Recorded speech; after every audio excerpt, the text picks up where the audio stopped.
Hello, my friend.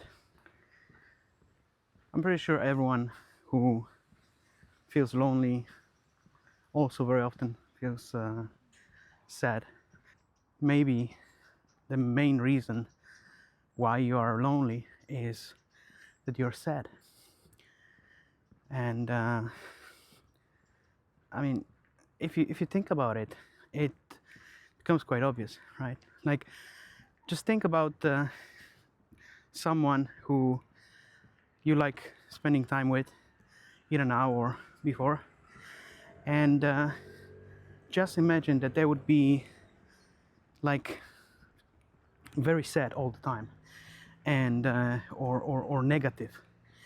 um, I I think you wouldn't want to spend time with them. I mean, at least not for longer, right? Because the the negativity and the sadness is infectious.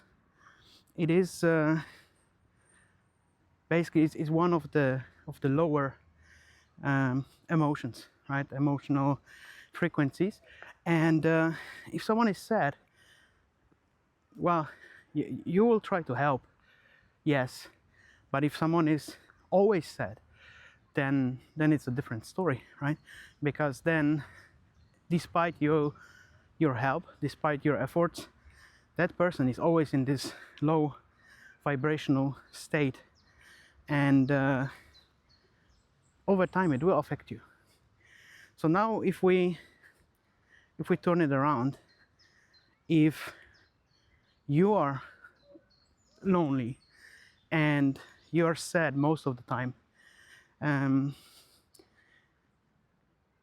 or maybe not all the time, but maybe you're just sad very often, and then someone meets you, a friend you haven't seen for some time, or a colleague or the neighbor, and they will see that you're sad or down, or sometimes you may be just in your head thinking about something, but your face may look sad or angry, right? So you may not be aware that you look sad, but others will see it as sad. And this is quite often pushing people away. So it's like a self-fulfilling prophecy, right? Where you're lonely, you would want to connect with people and be with people, be around people, but because people see you in a state that doesn't really invite to be around you, well, then they will avoid you, and then you have less opportunities to be with people and to be less lonely, right? There is a few ways. Uh, the first step is always awareness, like just trying to realize, how am I acting around people? Am I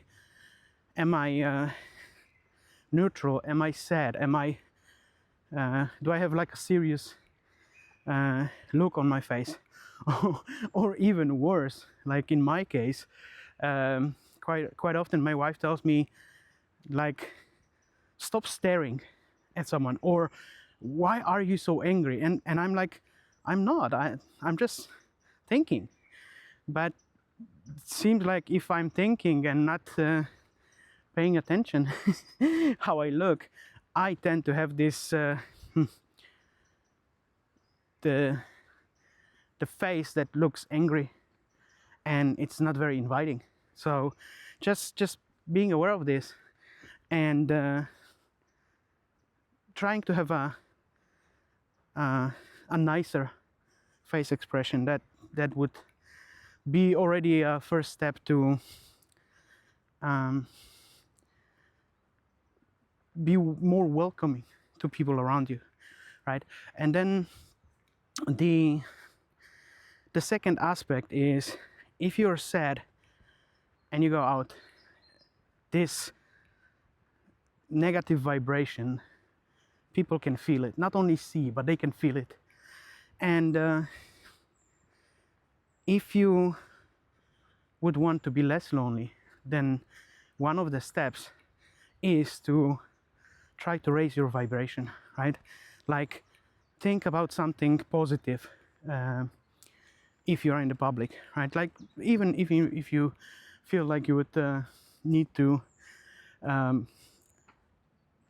force yourself, well, not force, but like, even if it doesn't come naturally at the beginning, over time, as you practice it, it can get better, easier, and more natural, right? But so this is one possible way. Another one is if you are really low on your emotions, on your emotional frequency scale, then it may be very difficult or even impossible to start with yourself. But then you could try work outwards first.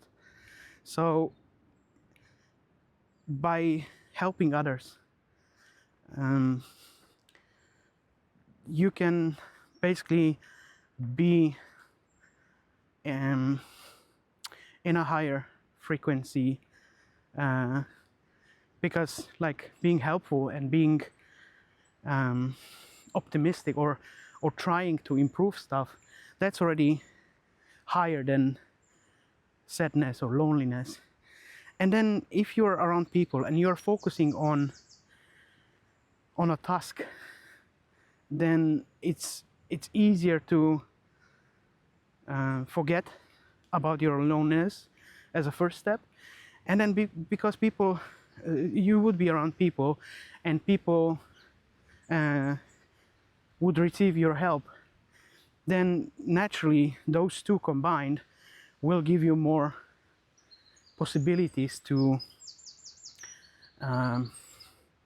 make connections and be more social.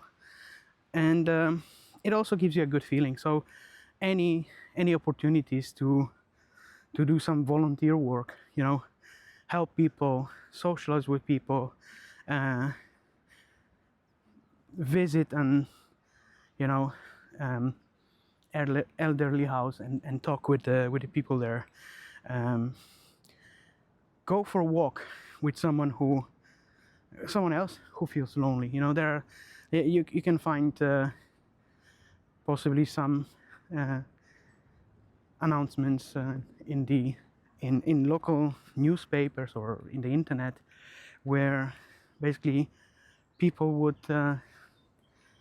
look for a walking buddy, right?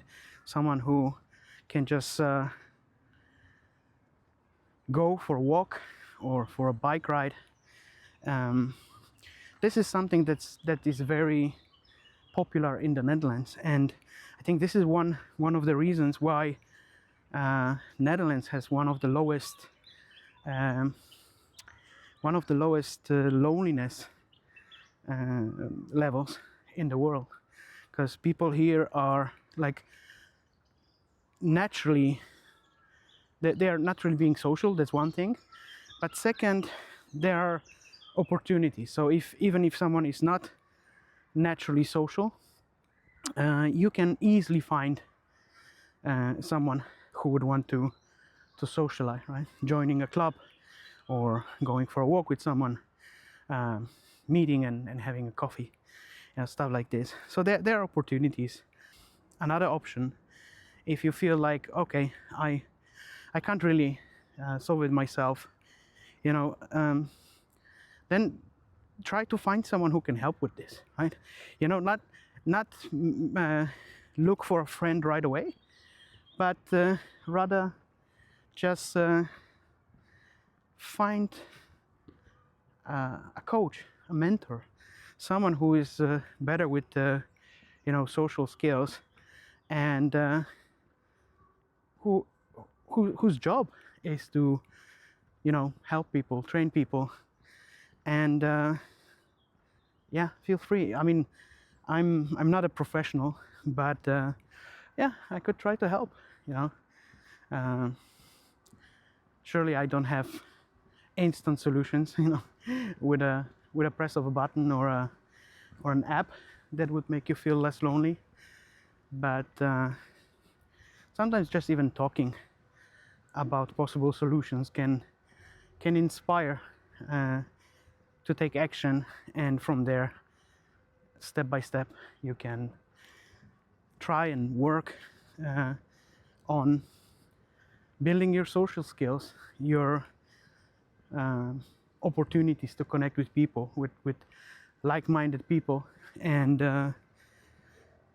then the one affects the other. So basically, you would feel better, then you would be having an easier time to socialize, and then once you build the connections, you would feel even more positive, and so on.